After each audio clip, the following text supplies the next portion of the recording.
Trovão Mídia. Um aviso para você, querido ouvinte, antes da gente começar.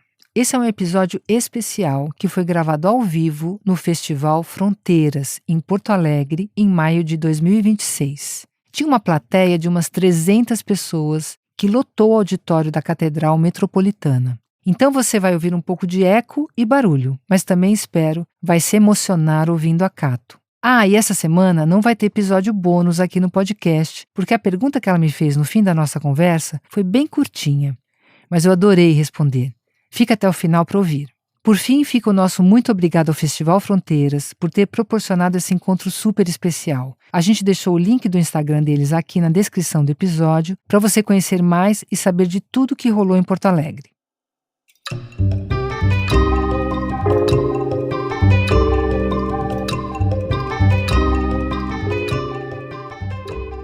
Oi, eu sou a Vera Iaconelli e isso não é uma sessão de análise. Um podcast criado por mim e pela Trovão Mídia. Aqui a conversa é sobre família. A cada episódio, uma pessoa me conta a sua história familiar, sem dourar a pílula. A gente olha para as complexidades desse assunto íntimo, mas universal. São relatos que nos apresentam diversas possibilidades de ter e ser família. Nessa diversidade, a gente se estranha, se identifica e repensa o que é familiar.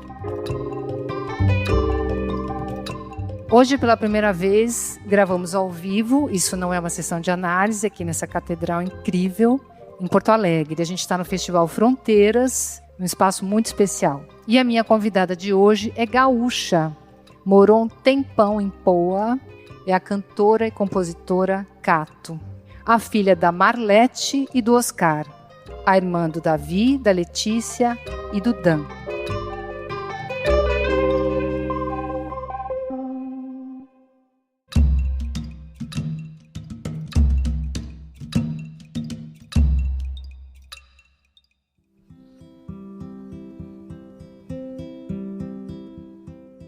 O episódio de hoje tem o apoio da Audible.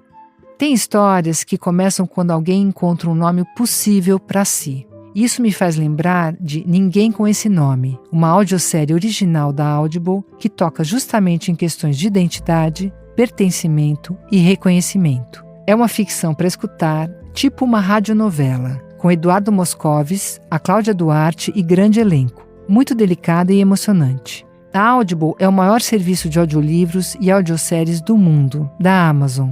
Dá para testar gratuitamente por 30 dias ou por 3 meses se você for membro da Amazon Prime. O link está na descrição deste episódio. E fica aqui o meu convite final. Vem ouvir Como Ser Mãe. Na Audible, eu junto cenas ficcionais escritas pela André Del Fuego com reflexões sobre tudo aquilo que costuma ficar de fora quando a gente fala sobre ser mãe.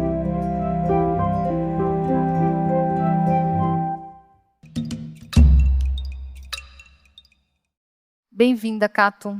Olá, tudo bem? Tudo. Enorme prazer, uma honra Uma ter honra você também. aqui. Que coisa linda, obrigada. E a gente começa com uma pergunta que eu sempre faço, que é: qual a sua referência de família pensando na tua origem, na tua história? A família para mim é uma coisa muito espalhada, assim. Eu sou de uma família enorme, de muita gente. Então, assim, a família da minha mãe, né, que era onde eu estava mais inserida, é uma família que até hoje mora todo mundo na mesma rua. São pessoas que vieram do interior do estado para Porto Alegre, né, fizeram toda uma vida com essa coisa, assim, essa permanência de estarem sempre juntos, jantarem juntos, fazerem férias juntos. Então tinha uma sensação um pouco tribal, assim, né, porque eu não tinha muito uma separação do que era eu e os meus primos, né? Era uma coisa meio criada como irmãos ali, todo mundo naquele ambiente. Então, a minha mãe era muito jovem quando me teve. Com jovem, quantos Ela anos? tinha 22 anos, muito jovem, né? Naquela época, nos anos 80, eu acho que era uma idade normal para uma mulher ter filhos. A minha mãe casou muito jovem, teve filhos muito jovem. Eu sou a primeira filha, né? Então, também tinha isso, assim, toda uma grande coisa. E isso se estende até hoje, eu acho, até com as amizades, sabe? Eu sinto que o meu grande amparo para além da minha mãe, que é uma pessoa que é de fato um amparo muito grande emocional para mim, meu irmão também, Davi, e os meus amigos de anos que estão aqui, né? Eu tô aqui em Porto Alegre, é muito engraçado, porque eu chego aqui, eu já não moro aqui há 15 anos, e eu frequento a mesma turma de amigos, e encontro esses amigos, e a gente sai junto, e é um momento de muita... É um momento de fundamento para mim, assim. Eu sempre fiz questão de estar perto dessas pessoas que estavam comigo na escola, que estavam comigo nas festas, que estavam comigo dentro dessa formação toda, assim. Eu me sinto acolhida, assim, tipo, numa coisa mais coletiva. Mais do que essa coisa mais familiar, assim. Eles vêm de onde? A sua família vem da onde? Você diz que então vieram todos para cá. Em que condição? Como é que foi essa chegada em Porto Alegre? A minha avó e meu avô, eles moravam em Nova Brécia, que é no interior. E era numa comunidade rural mesmo, assim. Eles moravam numa comunidade rural, tinha uma casa lá, né, plantavam e tal. Aí o meu tio mais velho veio para Porto Alegre primeiro. Aí começaram a vir os irmãos trabalhar em churrascaria, fazer todo esse negócio, né? Minha família é do ramo de restaurantes, então tem churrascaria, tem pizzaria, tem coisas assim, na Zona Norte. E também Gravataí, né, que são as cidades mais ali são cidades vizinhas. E aí vieram, acho que é uma história meio comum aqui das pessoas, né? Vieram, tipo, trabalhar, começaram a construir suas coisas, aí chamavam os irmãos, ajudavam, começaram a construir, aí viravam sócios, blá blá blá. Minha irmã era mais, minha irmã não, minha mãe era mais jovem. E aí ela veio estudar, aí começou a trabalhar com os irmãos dela, começou a aprender, fazer as coisas, conheceu meu pai também nessa função, e aí começou toda a vida, assim, mas é uma família italiana, assim, de imigrantes italianos, né, aquela coisa super da colônia italiana, do interior do estado, de famílias casam com famílias, né, tem toda essa coisa super arraigada. Você falou uma coisa tão bonitinha, que você falou a minha irmã, quando você queria falar, e eu sempre faço esse ato falho com a minha irmã, que eu chamo de irmãe, Uhum. porque ela tem 11 anos mais do que eu, e ela fez muito uma função de mãe, porque minha mãe é bem mais velha, né? Sim. Você acha que essa mãe foi ficando um pouco próxima como uma irmã, assim, uma intimidade? Porque você falou, né, 22 anos, jovem, como é que é essa relação com essa mãe? Ou Cara, era ou é? é maravilhosa, e é justamente, eu acho que a gente tem uma irmandade, assim. Eu acho que desde sempre. A minha irmã, eu ia falar de novo. A minha mãe, ela é uma irmã para mim também. Eu acho que a gente tem essa horizontalidade de relação. Acho que isso é uma coisa muito, muito forte, assim. A gente se ampara muito, a gente tem um diálogo muito, muito honesto. A gente já se ajudou em momentos em que a gente teve que colocar de lado o papel de mãe e filha e teve que se colocar de um lado um pouco mais de amizade. Eu acho que a amizade entre nós é a maior conquista que eu tenho na minha vida, porque, claro, quando eu era mais nova, também tem isso, a minha avó era uma pessoa muito presente, então eu fui muito criada pela minha avó, justamente pela minha mãe, tá muito ocupada nesse momento ali do começo da vida dela, trabalhando. Minha mãe trabalha muito, a vida dela é o trabalho, ela trabalha 7 dias por semana, é ela que administra a empresa dela, ela que faz tudo, ela é uma pessoa extremamente focada nisso e também tem uma relação familiar, para além de mim e do meu irmão, que moramos longe e tal, com os próprios funcionários e as pessoas da empresa, assim, são pessoas que estão lá há 30 anos trabalhando com ela. Então tem muito isso, assim. E a avó era a grande matriarca que cuidava de mim, cuidava dos meus primos, cuidava de todo mundo. Tinha a minha madrinha também, que era a irmã mais velha da minha mãe, que cuidava da gente. Quando eu era pequena, eu não sabia muito quem era minha mãe. Eu tinha isso, assim, é uma coisa que eu trato na análise, porque para mim era uma coisa assim, eu achava que eu tinha sido adotada, alguma coisa assim, que eu não tinha muito uma âncora, uma coisa de um sentimento materno muito definido, porque eu estava sempre com uma mãe diferente, assim. E principalmente com a minha avó, que era a pessoa que mais tinha esse contato do cuidado, assim, né, comigo. A sua avó veio morar também aqui? Sim, a minha avó e meu avô vieram. Meu avô morreu muito quando eu ainda estava sendo gestada, né? Então tem isso. A minha mãe era muito apegada ao meu avô. Ele era o herói dela, assim, até hoje. Ela fala dele com esse amor, com essa admiração. E justamente quando ela estava, sei lá, com uns 4, 5 meses de gravidez, ele faleceu. Tem, eu acho, uma coisa meio espiritual, até meio dentro de mim, que eu acho que esse luto mexeu comigo, assim, de alguma forma. Eu acho que o luto dessa mulher muito jovem, dessa menina grávida, perdendo o pai, e gestando a primeira criança dela, eu acho que isso foi uma coisa muito, Ele morreu inesperadamente? Ele estava doente? Tava doente, alcoolismo, Sim, assim. sim. Grande mal da família materna. Nossa, você fala tanta coisa interessante que eu queria pegar um pouco essas coisas, né? Sua mãe chegou a ser chefe de família, ela que sustentava a família? Não. Sim, ela sempre sustentou. A minha mãe era a chefe de família e continua sendo. E que a gente sabe que hoje a metade dos lares brasileiros são chefiados por mulheres e Sim. 15% sozinhas, né? Então é interessante como tem essa marca dessas mulheres que estão sempre mantendo essa família de pé, né?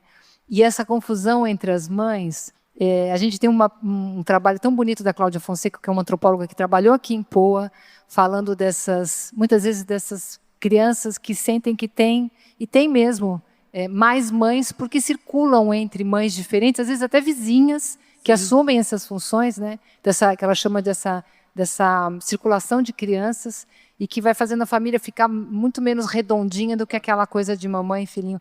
Mas tem outra coisa, né, Cato, que é o luto. A perda de um pai durante a gestação é simbólica, porque a gente um pouco, quando tem filhos, a gente trai pai e mãe. A gente fala, agora quem vai ser pai e mãe sou eu, vocês estão sendo superados, né? Então a gente tem um pouco essa culpa meio inconsciente. Mas quando de fato eles morrem no real, tem um luto importante a ser feito, porque você superou e a pessoa não está nem para te dar a bênção depois, né? Então acho tão bonito você dizer que você conseguiu desenhar toda uma cena, né? Ela é jovem, ela é arrimo de família, ela é essa figura que perde o pai nesse momento, né? É uma figura muito interessante, muito impactante. É mesmo, eu fiquei emocionada, porque... E não tinha, não sei se também, por não ter acesso, acho que a minha mãe, ela veio a fazer análise faz pouco tempo, né? É tudo um pouco na selvageria, assim, é tudo muito visceral nessa família também, porque as coisas elas se dão, assim, parece um filme do Almodóvar, é no trabalho, é uma coisa muito física, assim, tudo muito... As pessoas não tinham tempo para sofrer na minha família, não existia muito isso, assim, né? Eu sentia que tinha até uma rejeição à dor, assim, tipo assim, a frescura, tem que ir, tem que fazer, tem que trabalhar, tem que girar, tem que fazer. Eu acho que eu também absorvi um pouco dessa força, assim, porque na minha vida eu também tive que ir muito à luta, sempre fui muito à luta e não tive tempo para parar. Nem mesmo a minha transição de gênero, todas as minhas questões de viver dentro de uma janela, de uma gaveta minorizada, dentro de um espaço minorizado dentro da sociedade. Eu sempre meio que tive que cortar isso, não pensar muito nisso e ter que seguir em frente, fazer as coisas e não me importar muito com os murmúrios ao meu redor e fazer as coisas acontecerem, assim. Apesar das minhas próprias tristezas também, das minhas próprias depressões e questionamentos e tal. Tem muitas famílias que têm esse modus operandi de sobrevivência, né? A gente pensa nisso depois. E eventualmente esse depois chega, e você diz que agora sua mãe faz análise. Já Sim. dá para fazer análise, já dá para parar e pensar na vida. Ela teve, né? Porque assim, a minha mãe teve uma decepção muito grande quando se separou do meu pai. E foi um negócio muito pesado, assim. Quando que foi? Foi agora, anos atrás, ela ficou 40 anos casada com ele. E foi um divórcio muito doloroso e muito cheio de ódio, assim, de raiva, da minha parte também. Foram coisas que aconteceram que agora a gente está tentando reconstruir essa relação de outro jeito, porque não dá para ser baseada no que era. É uma outra coisa. E aí foi uma coisa muito louca, assim, porque num ano rolou esse divórcio que mexeu comigo, mexeu com meu irmão, mexeu com meus outros irmãos também, que são por parte de pai, né? Eu tenho um irmão por parte de mãe e pai, que é o Davi, e uma irmã e um irmão por parte só de pai, que é a Letícia e o Dan. Aliás, o Dan também é trans, que é muito legal, assim, porque eu tenho a oportunidade de ter um irmão que acompanha, que a gente se tem, assim, essa intimidade e que também mora em São Paulo, porque o meu irmão Davi mora na Austrália, a Letícia mora aqui e o Dan mora em São Paulo e a gente tem um convívio um pouco mais íntimo, que é maravilhoso. E foi um divórcio muito inesperado, acho, para todo mundo, porque existia uma estabilidade, né, ali, a minha mãe sempre segurando as pontas e sempre, né, cuidando de tudo. Meu pai é um artista, então sempre no mundo dele, né, vivendo as coisas dele e naquele mundo meio difuso e impenetrável. E aí, logo depois que ela se separou, a minha avó, com 89 anos, que era uma pessoa saudável, que não tinha nada, que não tinha nada, morre do dia para noite, assim. E foi um grande baque e está sendo ainda um luto duplo, né? Porque é o luto de um pai que tá vivo, mas que também morreu em algum sentido simbólico, óbvio, porque é uma transformação absurda. E uma matriarca enorme, generosa e que estava ali como uma rocha para todos os irmãos. São 6 irmãos da minha mãe. O meu pai tem, sei lá, 8 irmãos. É muito família muito grande do meu pai. E aí a minha avó morreu ano passado. Eu tava aqui, foi uma coisa tão mágica essa morte da minha avó. Tem coisas que eu levo assim como bênçãos mesmo. Não dá pra gente lutar contra os fatos da vida, mas por algum motivo, era começo do ano, assim, me convidaram pra viajar, amigos me convidaram pra viajar. Eu tive uma coisa tão forte, visceral. Eu falei, não, esse ano eu preciso passar o Natal, o Réveillon e passar uns 20 dias em Porto Alegre com a minha mãe. Eu senti até porque ela tinha recém-separado, eu queria estar perto dela, fazer esse afago. O meu irmão veio da Austrália pra cá.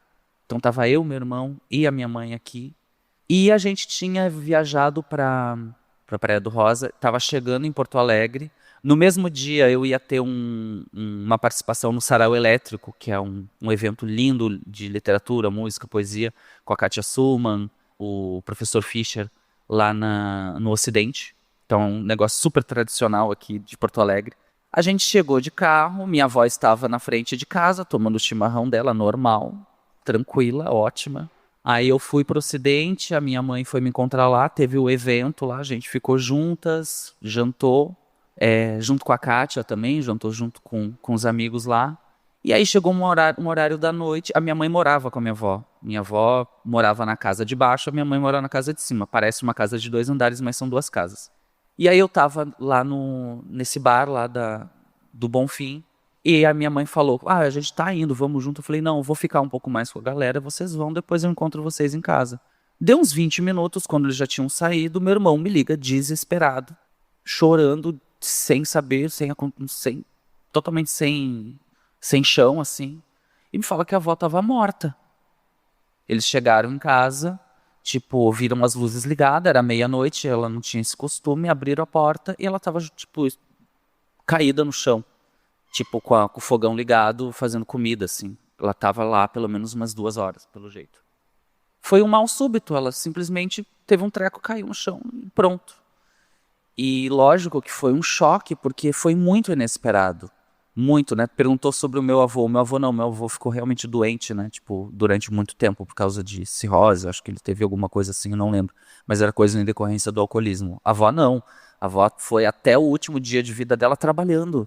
Ela trabalhou no último dia de vida dela, ela acordou 5 da manhã, como ela sempre fazia, e foi na churrascaria lá do meu tio, que ela era sócia, fez tudo que ela tinha para fazer, a rotina dela, tomou o chimarrão de tarde, encontrou as filhas, encontrou as amigas, foi fazer uma sopa, sei lá, caiu duro e morreu.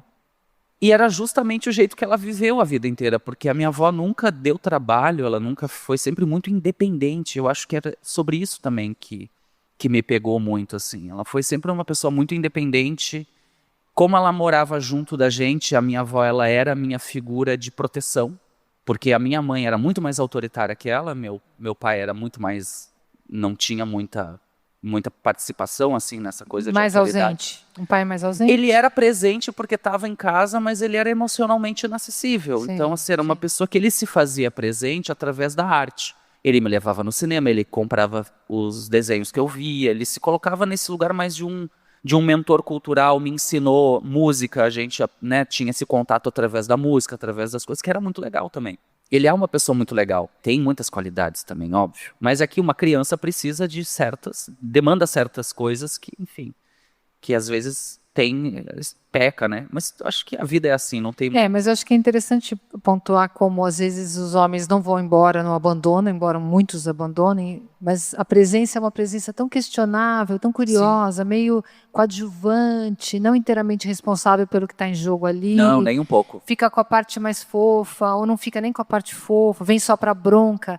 É como se estivesse com um pé dentro e um pé fora, né? E a mãe que leva a bucha de canhão de dar bronca, de corrigir, de vira a figura mais difícil, né? Porque mais fazendo o seu papel, né? E é isso, assim, sempre tive esse amparo, assim, de muitos lugares, e a avó foi a pessoa que me dava toda a liberdade, assim, chegou um ponto da minha vida que eu fui morar com ela, quando eu era mais jovem, assim, quando eu fui estudar de manhã, né, que eu estudava à tarde, meu irmão nasceu, então ficou aquele cuidado com a criança, e eu fui morar com a minha avó. Com 11 anos, 10 anos de idade, 11 anos de idade, fui morar com Você ela. tem 11 anos de diferença com o segundo. Não, tenho 7.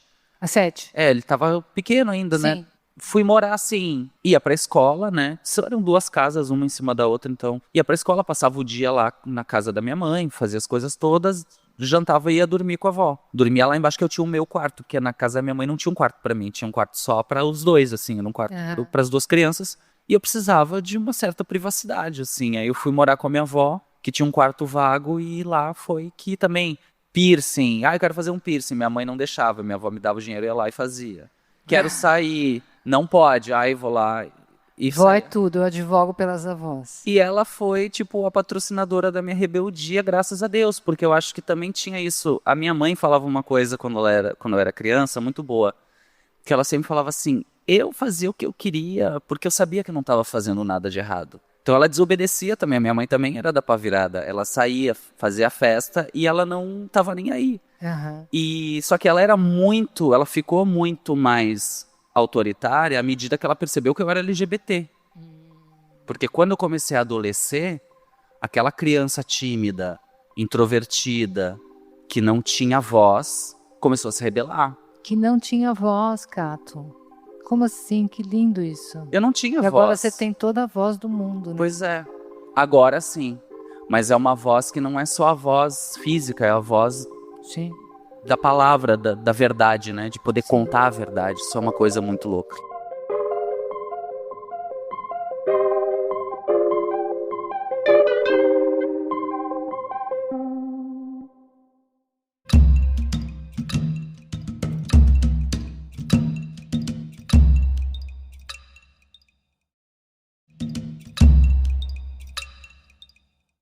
Então você está contando que essa avó que morreu não era sua avó, né? Não. Você está fazendo um luto de uma avó que, assim como a mãe e irmã, essa avó teve um papel muito estruturante para você, né? Nossa, sim. Pra mim era muito louco. Quando a avó morreu, foi muito louco de eu perceber a minha mãe como uma criança órfã, assim.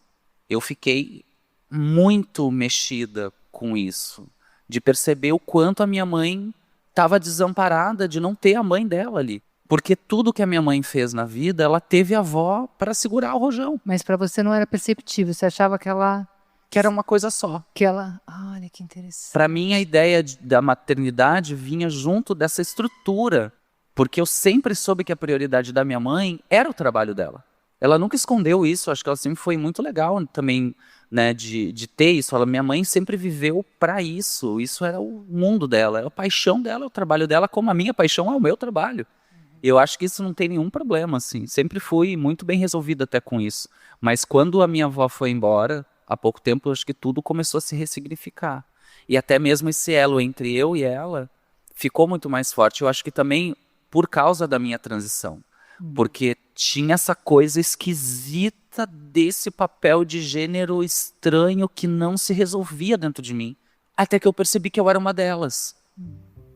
Porque ser uma delas, para mim, faz todo sentido.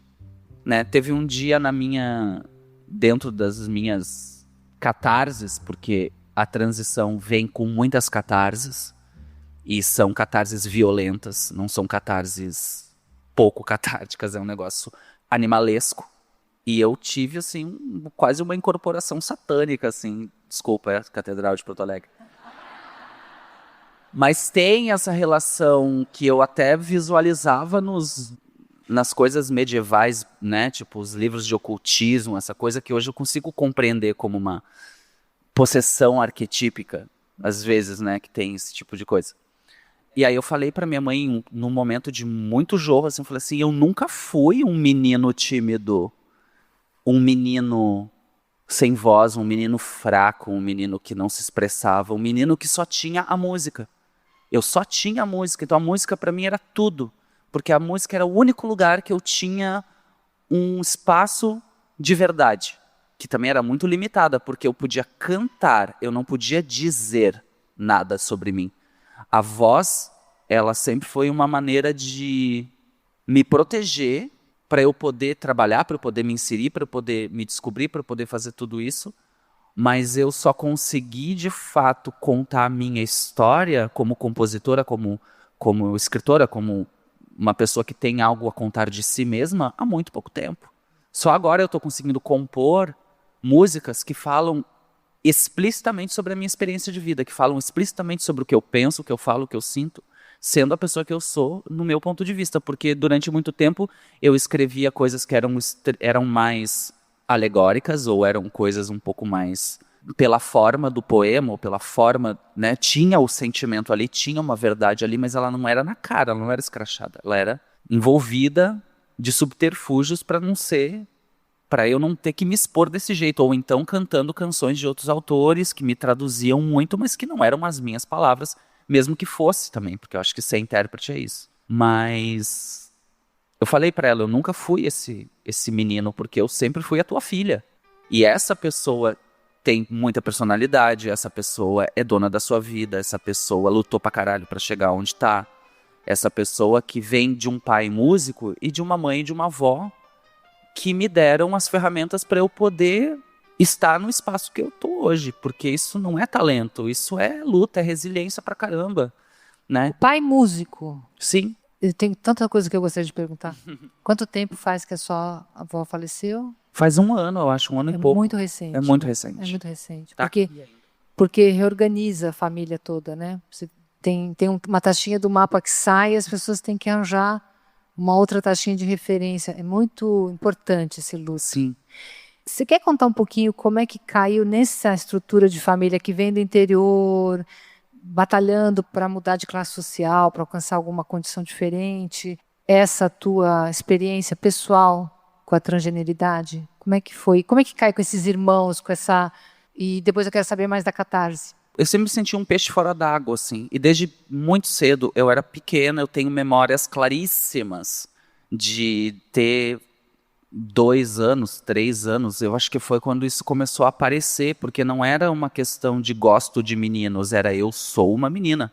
Não era uma coisa de querer sentir afeto por meninos. Isso não era uma questão para mim, não era sobre gay, era sobre se sentir um ser feminino, do jeito Mesmo que porque fosse. uma coisa não tem nada a ver com a outra. Claro, Você não tem nada a poderia ver com isso, porque as pessoas podem ter confundir, né? desejo por meninas. É que não tinha nenhuma... Podia ser também. Não tinha nada. Naquele contexto familiar, que era compulsoriamente heterossexual, católico, família de imigração italiana, muitas pessoas que não tinham nem escolaridade, né? Minha mãe foi uma das únicas irmãs que de fato terminou os estudos do ensino fundamental. Nenhum dos irmãos com curso superior. Era um gueto meio que estava no século passado. Essa é a sensação que eu tinha. O meu pai era a única pessoa dentro daquele núcleo que tinha um pé no século XX. Porque os meus avós, todo mundo ali vivia uma realidade de 1930, sei lá o que era. Então, assim, não é que tinha uma violência em cima de mim. Tinha uma incompreensão porque não existia LGBT. Não existia. Né? Ainda mais num contexto que mesmo para quem estava inserido na civilização do século XX, nos anos 80 e 90, sei lá, eu morava no Sarandi, né, gente? Eu não morava aqui no centro, onde as pessoas tinham uma coisa mais intelectualizada, ou, né? Porto Alegre tem essa tradição também. Era muito machista, era muito violento, mas eles me protegiam, ninguém me agredia dentro da minha família, mas eles não entendiam, assim, por que eu queria as bonecas, por que eu queria ter o cabelo comprido. Eu chorava porque minha mãe tinha que cortar o meu cabelo, não podia ter um cabelo comprido, eu chorava. Então, aos poucos, eu verbalizava para minha mãe, quando eu for uma mulher, ela falava, tu não vai ser uma mulher. Eu falava, não, mas eu vou ser. Ela falava, não, tu não tem como ser, é impossível. Não era por mal, era porque não existia transgeneridade. Tipo assim, o que tu vai ser, uma travesti? Tu vai ser o quê, puta? Dentro de uma família católica, dentro de uma família que tem uma estrutura de vida, não existia essa possibilidade de eu ser travesti e puta, porque só existia essa ideia na cabeça, até muito pouco tempo atrás, isso é uma realidade para muitas pessoas. Não existia isso. A partir do momento ali nessa infância que eu tinha essa espontaneidade, eu era muito artística, eu pintava, eu dançava, eu cantava, eu tinha uma personalidade radiante, forte. Eu fui me emburacando, eu fui entristecendo, eu fui me calando. Com quantos anos você sente que você foi se fechando? Com uns 4, 5 em diante. Eu sinto que ali dos meus 4 anos em diante, eu sinto que a minha infância virou um lugar sombrio para mim. Porque eu não gostava de ir na escola, eu não me sentia bem. A única coisa que me fazia ter autoestima era o desenho, porque eu desenhava muito bem. Então o desenho era meu mundo. Eu pegava o papel e eu passava 24 horas em cima do desenho. Eu só desenhava figuras femininas, eu desenhava vestidos, eu desenhava princesas, eu me projetava naqueles desenhos. Até muito pouco tempo atrás, até hoje, eu só desenho figuras femininas, assim, cada vez mais Ai, mas eu preciso te abstrato. falar uma coisa que é muito interessante. Não é à toa, nem é pouca coisa que seja aos 4 anos, porque aos 4 anos é que esse moedor de carne de você tem que gostar de meninas e meninos tem que gostar, enfim, e que você tem que se vestir. É a hora que começa realmente o que a gente chama do complexo de Édipo, né? E que a Gayle Rubin vai dizer, bom, é a hora que a gente vai forçando a criança na matriz heteronormativa. E ela que se ajeite ali e tem que caber. E aí, não cabendo, você vai ter as doenças psicossomáticas, as depressões, as ansiedades, enfim, várias formas de sintoma para mostrar que não está cabendo. Sim, eu tive, na minha infância, eu desenvolvi compulsão alimentar. Eu era extremamente obesa, eu era bastante obesa, quando eu era criança, até os meus 12 anos, por aí. Isso me dava muita ansiedade, porque eu comecei a sofrer bullying na escola, também por isso, não só por ser uma bichinha, mas por ser também gorda. E tinha essa coisa, assim, muito opressora, mesmo que não fosse assim com violência explícita da minha família, mas era uma situação de uma vigilância também. Eu estudava no mesmo colégio que todos os meus primos, então tinha essa coisa que se estendia da escola para casa. Na escola, eu era a prima do Cato, da Cato, eu era uma das Cato, né, que estavam lá, da família. É engraçado que hoje, justamente, o meu nome artístico é justamente o meu nome familiar. É como se fosse até uma provocação. Porque tem uma relação com isso, assim, de ser uma artista que carrega tudo isso. Hoje, de um jeito legal, eu gosto muito disso. Mas então a escola era extremamente dolorosa, em casa eu me sentia sufocada. O meu escape era comer e desenhar, ver desenho, tocar, ouvir música. E era isso que era o meu mundo, assim. É interessante se contar de uma família que não é violenta porque te rejeita no Não. sentido de isso está errado. Tem isso um tanto, porque, claro, para eles seria mais fácil se você entrasse na cartilha da tradição familiar, mas Sim, como a representatividade é importante, né? Como é importante que as pessoas reconheçam que tem outras formas de estar no mundo, que tem outras formas de sexualidade. Para a psicanálise existem tantas sexualidades quanto sujeitos. sim. E elas podem ser muito diversas, né? E saber disso, ouvir falar disso, ter pessoas que a gente admira, que são éticas e que são legais. Tua mãe falou uma coisa muito linda, ela falou assim, eu fazia umas coisas que minha mãe não gostava, mas eu sabia que eu não estava errada. Uhum. Essa frase, você percebe assim, eu segui a minha ética. Sim, Não há, e de algum jeito, é isso. eu fiz Você igualzinho. fez igualzinho, estou arrepiada. Muito Porque lindo. quando eu era adolescente, rolou toda a crise, porque quando eu tinha só uns 13, 14 anos, eu ia pra escola de olho pintado de preto, né? Eu acho que ser gótica e alternativa, assim, era uma maneira de eu poder me expressar na minha diferença, na minha individualidade, ainda, claro, sem ter todo o amparo e até mesmo a coragem, assim, de poder ser uma pessoa trans naquele momento, mas quando eu estava em casa, no primeiro momento que eu ficava sozinho em casa, eu passava um batom vermelho para ficar em casa sozinha. O meu negócio era esse. Quando eu estava sozinha, eu nunca fui muito de tipo assim, eu sempre me vesti assim, acho que na minha transição mudou muito pouco o meu estilo pessoal, porque eu sempre fui muito tomboy, de certa forma, eu gostava assim de um look mais rocker. Mas o batom vermelho pra mim era um negócio que era muito lindo, assim. Eu tinha uma coisa, um fascínio por esse símbolo. E aí quando começou essa coisa de eu querer gostar de moda, como gostar de me vestir, gostar de ir pra escola, eu era tipo a gótica bruxona da escola. Comecei a ter essa autoestima através dos amigos. Quando eu mudei de escola, daquela escola opressiva que eu estudava com os meus primos ali, e fui para um colégio que eu escolhi, que era perto, daí a minha mãe falava, não, mas como é que tu vai? Se não tem ninguém para te dar carona. Eu falei, não importa, eu vou a pé.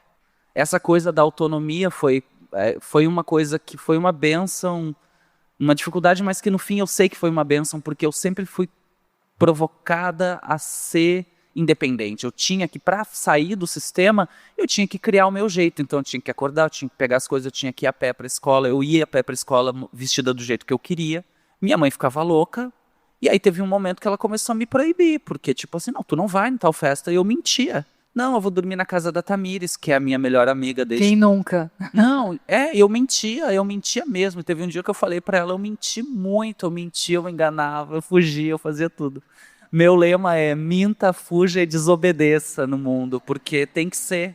Mas você sabe é que você isso. não está fazendo nada de errado. Eu não estava fazendo nada de errado, eu estava só me divertindo, assim, e estava vivendo pela primeira vez a liberdade. Quando eu descobri Porto Alegre, Anel, toda a parte da contracultura, o Garagem Hermética, toda a cena punk dessa cidade, todos os artistas, bandas de rock, isso era o começo dos anos 2000, era o auge do indie rock. Ali eu me apaixonei pela vida. Porque aí sim eu queria ver as pessoas, eu queria beijar, eu me apaixonava, aí eu escrevia, eu fazia um monte de coisa, porque a vida começou a virar uma coisa interessante pra mim pela primeira vez. Eu tinha autoestima, eu era um patinho feio, eu não era uma pessoa que se achava bonita, que se sentia bonita, que tinha poder, qualquer poder. E aí quando eu comecei a conviver com pessoas que eram mais parecidas comigo, ver que esse mundo existe, aí pra mim era só uma questão de tempo pra eu poder dar o fora, porque eu fui embora de casa com 19 anos e fui morar em Nova York, direto assim, do Sarandi pra Nova York, sem passar nem pela Cidade Baixa antes. Piada Juro. interna.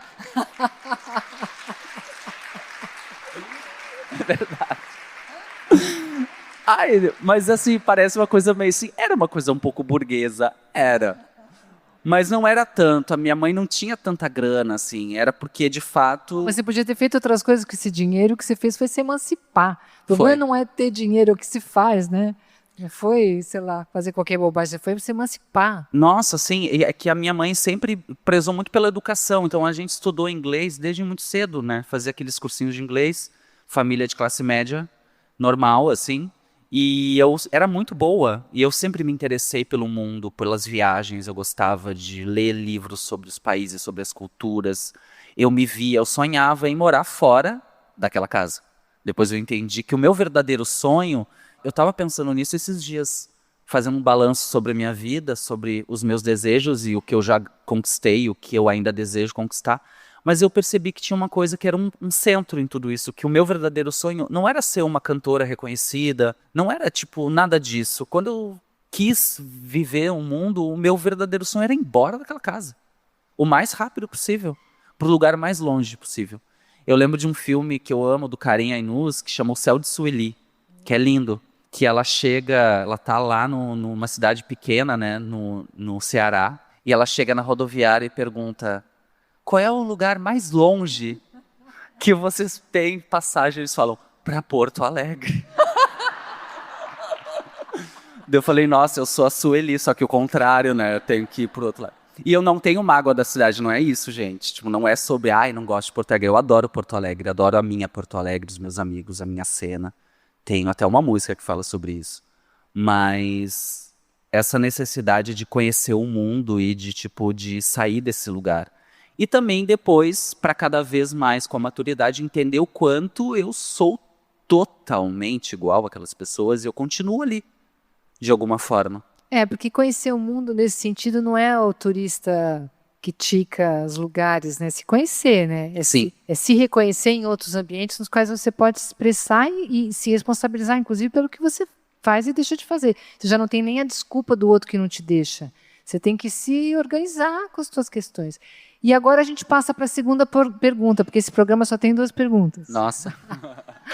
E a segunda é: o que você pensa de família hoje? Como é que você vive família hoje? O que é família para você hoje? O que você fez com essa história de família? Para mim, família é verdade, amizade, diálogo. Eu acho que eu só posso considerar família quem eu tenho absoluta transparência. Poder sair dessa situação cheia de convenções, né? E hoje ter a minha mãe, meu pai também. né, com todos os problemas, eu acredito que, inclusive, uma maneira de lidar com esse processo todo difícil de ruptura foi ser absolutamente adulto e transparente com todo mundo em relação a isso. Mas ter o meu irmão, os meus irmãos, minha mãe, minha família como amigos, de poder contar com isso, de poder contar tudo. Eu não escondo nada, minha mãe não se choca com nada, porque eu conto tudo, minha experiência com drogas, ela sabe, a minha experiência com álcool, ela sabe minha experiência com as pessoas, né? Ela conhece muito bem quem eu sou e eu acho que isso me dá um amparo muito grande. Eu acho a família um chão, né? E esse chão ele tem que ser concreto, ele não pode existir com base em idealizações. Não mais, não quase aos 40 anos de idade. Eu acho que quando a gente é criança, tudo bem, né? O mundo tem outras cores, mas hoje eu acho que a vida me deu o presente de destruir as minhas ilusões todas, o mais rápido possível, para eu poder retomar relações com mais verdade, assim, com mais equilíbrio, com mais transparência, com mais amor. Então foi uma família de quem você precisou se afastar radicalmente, mas que deu para voltar depois. Sim. Que isso na psicanálise é a diferença entre separação e ruptura. Separação é necessário para a gente continuar tendo uma relação. É o teu desejo, o meu desejo, suas convicções, as minhas convicções, e cada um sustenta isso. Sim. E a ruptura é, não, eu não aceito o teu desejo, você não aceita o meu, a gente não pode nem ficar no mesmo ambiente. Então o que você diz é que essa família sobreviveu a ter um filho e uma filha com desejos diferentes, que marcam que, bom, ou essa família ama essas pessoas do jeito que elas são, ou elas não podem voltar. E você disse que você pode voltar. Sim. E você voltou magnificamente. Foi um processo de uma reaproximação, assim, foi até rápido, porque quando eu saí de casa, as pessoas não me levavam muito a sério.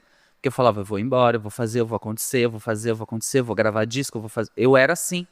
E as pessoas lá falavam, não, meu amor, você vai continuar aqui como todos os outros, porque estão todos lá no mesmo lugar. Os meus primos, É uma todos. empresa familiar. É uma empresa familiar, mas também é uma seita satânica. Né? Não, as pessoas estão lá, né, sem julgamentos, mas assim, as pessoas continuam mantendo aquele status quo. Então os meus primos que são da minha geração estão lá, as pessoas continuaram lá. Eu e meu irmão fomos os únicos a sair de perto ali. Não, tem outros que saíram também, mas em contextos assim mais, enfim, não tão aventureiros quanto a gente. O meu irmão também é bem aventureiro, foi morar fora do Brasil. Mas eu sempre falei que eu ia fazer acontecer e eu fiz acontecer. Né? Eles aguentaram. Eles não davam nem muita bola, mas assim... Mas quando você disse que você volta, que você tem essa relação com a sua mãe... Que porque eu impus. Quando eu saí de casa, eu fui para Nova York, fiquei lá 1 ano estudando, trabalhando e guardando dinheiro para eu gravar meu primeiro disco. Foi isso que eu fui fazer. Porque eu não tinha condições econômicas de gravar um disco. Eu não podia, eu tinha que começar. Eu já estava na cena de Porto Alegre fazendo shows em tudo que é lugar. Tocava no Ocidente, tocava não sei o quê, tinha uma banda, fazia teatro, fazia não sei o quê. Estava envolvida na cena cultural da cidade. Tinha um monte de música boa e queria gravar. Aí fui morar em Nova York, na verdade atrás de um boy. Velho truque. Minta, fuja, passaporte amor, né? Não deu certo, mas foi tudo certo. Eu fui com a minha melhor amiga morar lá. A gente foi juntas estudar, assim, tipo... As Gêmeas Olsen, num filme da Sessão da Tarde. E aí eu aproveitei esse tempo para escrever, para me aprofundar. Foi a primeira vez que eu tive liberdade plena, porque não era só liberdade de estar fora da família, era liberdade naquele momento de estar vivendo numa cidade segura, onde eu podia pegar o metrô de madrugada, onde eu tinha uma oportunidade de trabalho, onde eu ganhava naquela época que não estava essa crise horrível, que tu trabalhava bem, ganhava, podia se sustentar. Era uma coisa para uma pessoa jovem como eu, viver com amigos, sair para se divertir, tinha um emprego lá de garçonete, tipo, era ótimo. Foi uma experiência maravilhosa que eu pude guardar uma grana, voltei para Porto Alegre no ano seguinte, terminei a faculdade, morando com a minha mãe ainda, já em outros termos, porque como eu tinha me virado, imagina, eu tinha dado certo, eu fui embora porque eu quis, porque eu não me adaptei à cultura dos Estados Unidos, não me adaptei à cultura deles, então quis voltar para cá porque eu não gostava muito do jeito de viver lá. Mas aí quando eu gravei as coisas, fui embora, eu tive todo o apoio da minha mãe, fui morar em São Paulo em 2010 com o meu disco gravado, do bolso, gravando com amigos, né? Porque nunca me deram oportunidades, as minhas oportunidades eu sempre fui e fiz, né? Tipo, De verdade, não é fazendo a linha, mas é verdade, assim, as portas não foram portas, ai, vem cá, olha como você é maravilhosa, não, eu tive que mostrar trabalho. Ó, eu canto, esse aqui é o meu disco, eu faço, esse aqui é o meu show. Não dava para eu esperar as pessoas me descobrirem. Tinha muito esse conto, né, do artista antigamente, falar, ai, vão descobrir você, vão te levar para o Rio de Janeiro e te dar um carro e um apartamento. Não, não aconteceu isso. E aí, quando eu fui morar em São Paulo, na minha cabeça ficou muito claro isso, assim. A partir de agora eu sou adulta, não era, mas achava que era, e eu vou viver a minha vida. Se minha mãe, meu pai e qualquer outra pessoa quiserem fazer parte da minha vida, eles estão muito bem-vindos, mas eles vão ter que se adaptar ao meu mundo. E aos poucos, e foi isso que aconteceu. Eu trouxe eles, aos poucos eles foram me visitar, eles conheceram meu namorado, eles conheceram meus amigos, eles começaram a fazer parte da minha vida. Então eles não eram uma coisa assim, porque quando eu morava com eles, eu não podia levar ninguém para casa.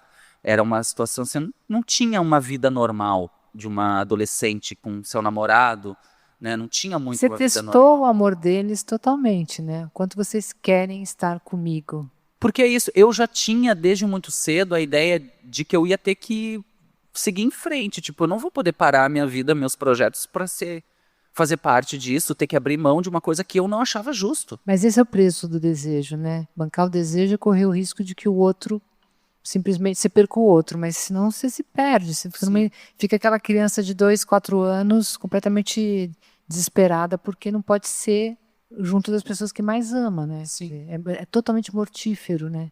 O outro preço é super destruidor, né? Se fazer passar por uma coisa que você não é. É horrível.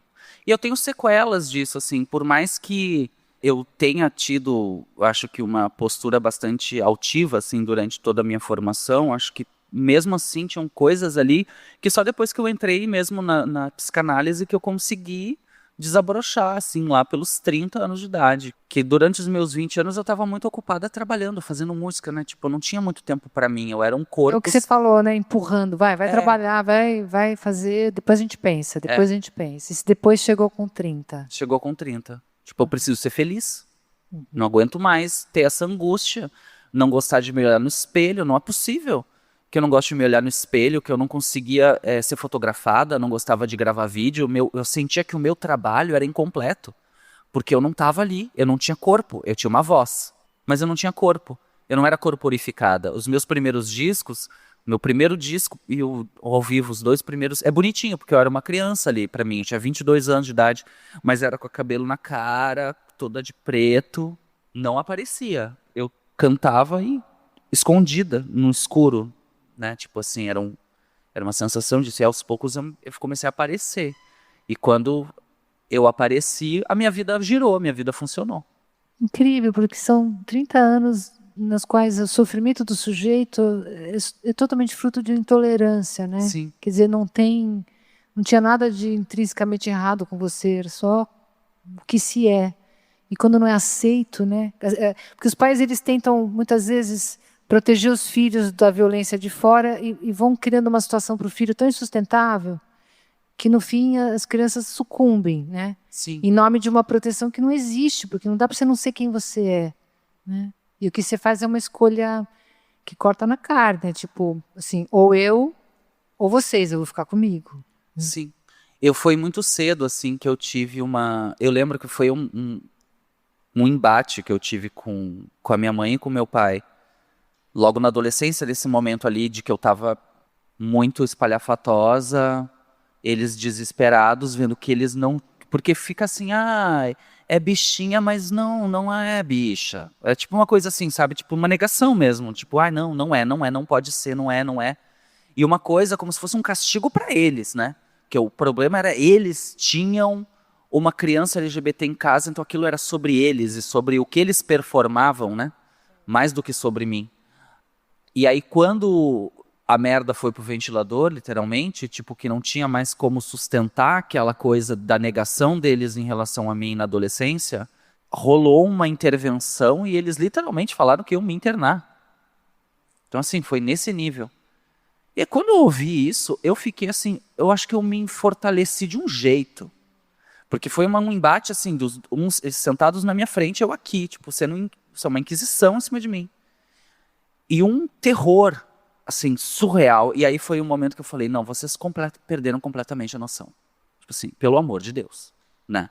Falei assim, cadê a preocupação de vocês quando eu tinha isso, quando eu tava, tipo, tendo sintomas de mutilação, ou a bulimia, ou qualquer outro tipo de transtorno alimentar, porque eu desenvolvi transtorno alimentar no meio disso tudo, que até hoje eu tenho que viver, eu vivo uma vida de uma pessoa que tem vários transtornos que eu tenho que administrar da melhor forma possível. Tipo, eu tenho consciência disso.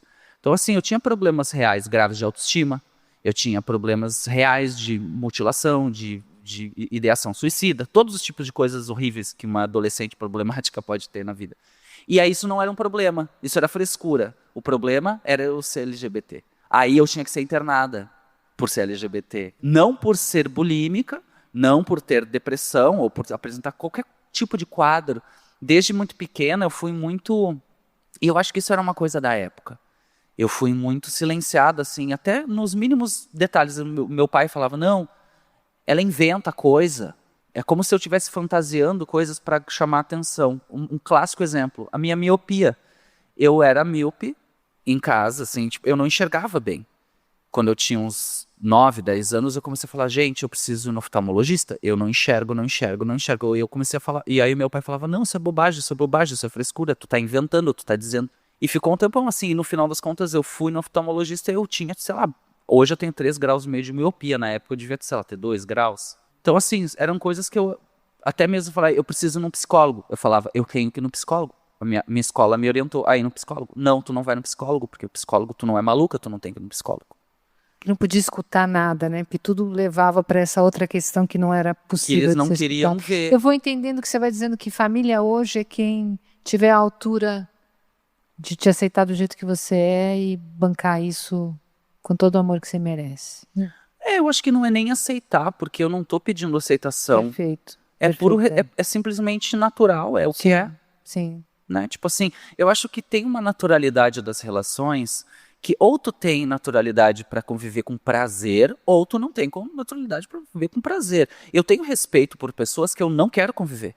Tem gente que eu amo e que eu não quero conviver, porque não me dá nem tesão de estar perto da pessoa. Às vezes a gente foi para outros caminhos, eu não tenho o que falar com aquela pessoa. Vou falar o quê? Falar da vida dos outros, ou ficar relembrando um tempo que já acabou. Sabe, eu acho que a minha dedicação, sei lá, eu acho que eu não gosto de perder tempo com gente que me desagrada. Ou ter que pedir licença por alguma coisa. Eu não tenho que pedir licença. Tipo assim, amor, se você é 2026... Se eu tenho que ainda fazer qualquer tipo de explicação, botar legenda em quem eu sou, então, amor, sei lá, né? Pega uma máquina do tempo, volta, sei lá, faz o que tu achar melhor. Mas o que é família para você hoje, numa frase? Amizade. Tá bom, tá ótimo. Que o amigo tu não tem que se justificar. Sim. Os amigos são pessoas que estão na tua vida que tu não tem que se justificar. Isso é eletivo, você escolhe, não é? O amigo, tu tá com ele quando a coisa rola, tu não tem que forçar. Se tu força a amizade, já não é. Então o amigo, ele é uma coisa tão maravilhosa, tão preciosa, que a amizade, ela é o que permeia as relações amorosas, as relações familiares, as relações todas têm que passar por esse respeito da amizade, pelo prazer de estar junto. Se não tem prazer de estar junto... Ótimo, perfeito. Você me corrigiu, porque aceitar não está com nada. Deixa eu te falar uma coisa. Agora a gente tem uma troca de papéis aqui que você me faz uma pergunta. Ai, meu Deus, que difícil! Eu que vou responder e você que acha difícil? Mas é uma pergunta pessoal? Depende do que você quiser perguntar. Qual é seu signo? Se você é uma pessoa ligada em signo, você talvez já tenha desconfiado. Que é o que você acha que é? Eu não sei. Bom, peixes. Bom, obrigada por fazer uma pergunta que foi fácil de responder. Cato, super obrigada por ter arriscado tudo aqui, sem edição. Normalmente a gente pode editar. Não vai editar. Amanhã eu quero todo mundo, minha família inteira vai começar a me ligar. Eles vão falar, tira ela do testamento agora! Essa vagabunda pegou nosso nome e ainda tá botando a gente na lama. É um desacato.